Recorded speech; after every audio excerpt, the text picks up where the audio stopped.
మనం ఈరోజు ఒక శాపం కలిగి ఉన్న ఒక గ్రామం గురించి మాట్లాడుకుందాం. అది శాపమా లేదా మూఢనమ్మకమా? ఆ గ్రామం పేరు కొత్తపల్లి. అక్కడ ఉన్న ఊరి వాళ్ళు అందరూ నమ్మి కొలిచేది వాళ్ళ గ్రామంలో జన్మించిన సాక్షాత్తు ఆ మల్లురమ్మ తల్లిని. ఏ సమస్య అయినా ఆ మల్లురమ్మ తల్లి వచ్చి కాపాడుతుందని నమ్మకం. అదే ధైర్యంతో బ్రతుకుతున్నారు. కానీ అక్కడ పక్కన ఉన్న మామిడి తోటలో చాలా సంవత్సరాలు అక్కడ మనుషులు చాలా మంది మాయమవుతూ వస్తారు. ఇంకా అక్కడ ఉన్న ఆ గ్రామ ప్రజలందరూ అది నమ్మి మల్లురమ్మకి మనం మొక్కుకున్న కోరిక అలాగే ఉండిపోయిందేమో అని ఆ ఊరి ప్రజలు నమ్మి అందరూ పెద్దలు కలిసి జాతరను ఘనంగా చేసి మల్లురమ్మకి మొక్కు తీర్చుకుందామని నిర్ణయించుకుంటుంటారు. అలా జాతర ప్రారంభం కావాలి అంటే ఆ మల్లురమ్మ తల్లి వాళ్ళ అమ్మగారి ఊరు అనగా తిమ్మారెడ్డి గారి పల్లి నుంచి తన అత్తగారి ఊరు అయిన కొత్తపల్లికి తీసుకొని వస్తారు. అలా మధ్యలో ఉన్న ఊర్లలో ప్రజలు ఒకరొకరిగా తల్లిని పల్లకిలో తీసుకొని వస్తారు. అలా ఆటలతో పాటలతో బాణాసంచాలతో ఘనంగా వైభవంగా కొత్తపల్లికి తీసుకొని వస్తారు. అప్పుడు జాతర ప్రారంభమవుతుంది. అలా మల్లురమ్మకి మొదటి రోజు చాందిని బండి కట్టి గుడి చుట్టూ బాణాసంచాలతో ఆటపాటలతో, అలా రెండవ రోజు బోనాలు కట్టి ఏటలను బలి ఇచ్చి ఆ మల్లురమ్మ జాతరని పలు గ్రామాల నుండి జనాలు తండోపతండాలుగా వచ్చి అమ్మవారిని దర్శించుకొని వెళ్తారు.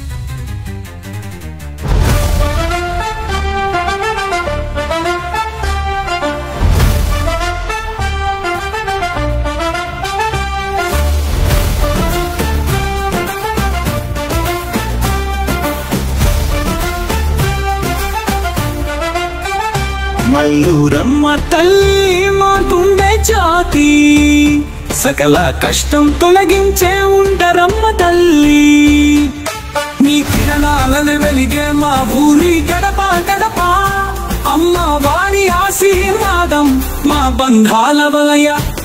నీ కిరణాలను వెలిగే మా ఊరి గడప గడప, అమ్మ వారి ఆశీర్వాదం మా బంధాల వలయ. చెడు దారి పోనినుట ప్రతి ఇంటికి దారి చూపే మల్లురమ్మ దీపం వెలిగే చీకటి పారదోసే.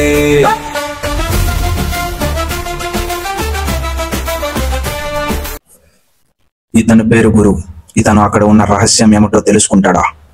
ఇతను చాలా భయస్తుడు. తనలో తానే మాట్లాడుకునేవాడు. ధైర్యం తక్కువ. కాపాడుతాడా? తెలుసుకుంటాడా? ఇతనికి ఎన్నో ప్రాబ్లమ్స్ ఉన్నాయి, కానీ మనకు అది అవసరం లేదు. మనకు ఆ ఊరి గురించి అది ఎలా ఎదుర్కొంటాడో చూద్దాం.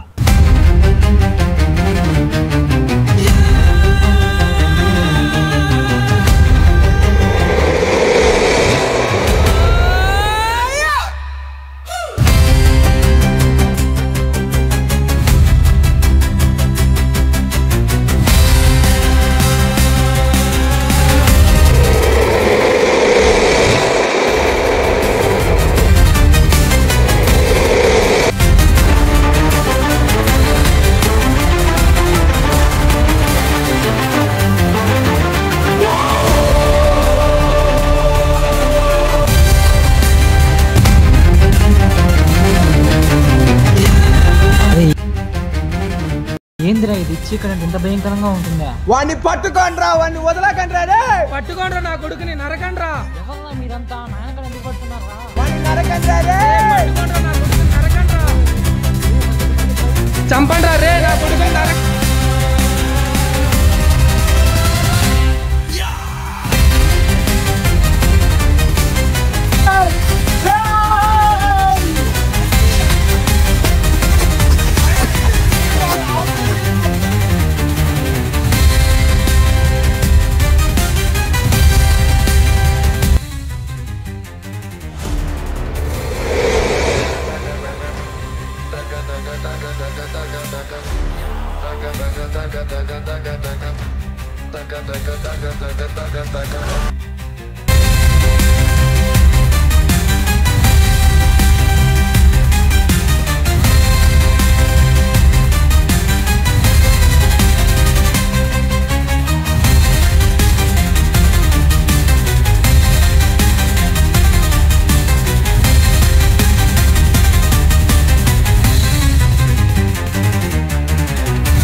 ఎక్కడికి పోతావరా కుక్క?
రాన్రా చూసుకుందాం.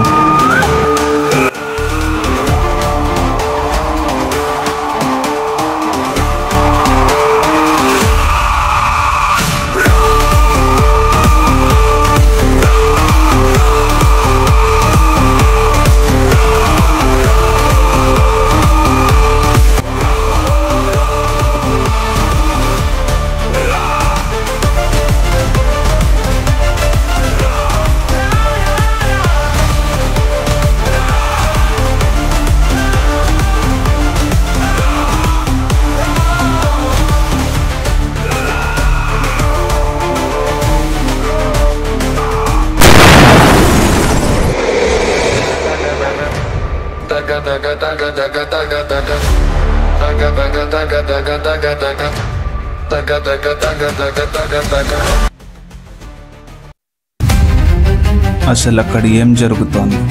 అది లూపా లేక కాలక్రమణమా? ఒకవేళ అది కాలక్రమణం అయితే అది ఒకటే కాలక్రమణమా లేదా ఇంకా కాలక్రమణాలు ఉన్నాయా? అక్కడ ఏం జరిగిందో తెలిసిన ఒకే ఒక వ్యక్తి గురు. దీని వెనుక ఒక పెద్ద రహస్యమే ఉంది, కానీ అతను ఆ రహస్యం ఏంటో కనుక్కోవడానికి వెళ్తాడా? మనకు తెలిసింది ఇది ఒకటే కాలక్రమణం కాదు, మనకు తెలియనివి చాలా ఉన్నాయి. ఆ రోజు మాయమైన కార్తీక్ ఏ కాలక్రమంలో పోయాడో తెలియదు. అసలు అక్కడ ఏం జరుగుతోందో తెలియదు. అక్కడ ఉన్న వాళ్ళు ఇక్కడ కూడా ఉంటారా? ఆ సమయం ఈ సమయం వేరు వేరు. దీన్ని మళ్ళీ ఎదుర్కోవడానికి ఈ భయస్థుడు పోరాడుతాడు.